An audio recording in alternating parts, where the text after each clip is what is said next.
રાજ્યના હવામાન વિભાગની આગાહી અનુસાર ગુજરાતમાં વરસાદની આગાહી વચ્ચે વાગડ વિસ્તારના રાપર તાલુકામાં છેલ્લા 3 દિવસ દરમિયાન 5 ઇંચથી 7 ઇંચ જેટલો વરસાદ થયો હોવાનું જાણવા મળ્યું છે.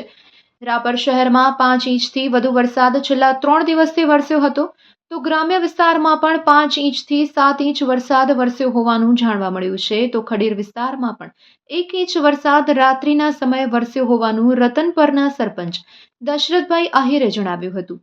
રાપર શહેરમાં છેલ્લા 3 દિવસથી સતત વરસાદના ઝાપટા વરસી રહ્યા છે. આડેસર, ફતેગઢ, સલારી, કલ્યાણપર, બાદરગઢ, ગાગોદર, ભીમાસર, હમીરપુર, માંજુવાસ, ગેડી, રામવાવ, સુવઈ, ગૌરીપર, પ્રાગપર, સઈ, ડાપુંડા, કેડિયાનગર, પલાસવા, કાનમેર, ચિત્રોડ, સુવઈ, રવ, બાલાસર, બેલા, મોવાણા, આણંદપર, લુદરાણી, શિરાની વાંડ, વ્રજવાણી, ભૂટકિયા સહિતના તમામ ગામોમાં 5 ઇંચથી 7 ઇંચ વરસાદ વરસ્યો હોવાનું જાણવા મળ્યું છે.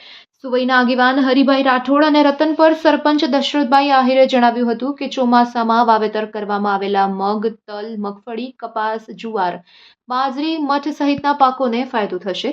છેલ્લા 2-3 દિવસ દરમિયાન વરસી રહેલા વરસાદથી અનેક તળાવમાં નવા પાણીની આવક થઈ છે, તો ચેકડેમ તથા ડેમમાં પાણીની આવક થઈ છે. રાપર તાલુકામાં અત્યાર સુધી મોસમનો કુલ 390 mm વરસાદ થયો હોવાનું નાયબ મામલતદાર શિવાભાઈ રાજપૂતે જણાવ્યું હતું.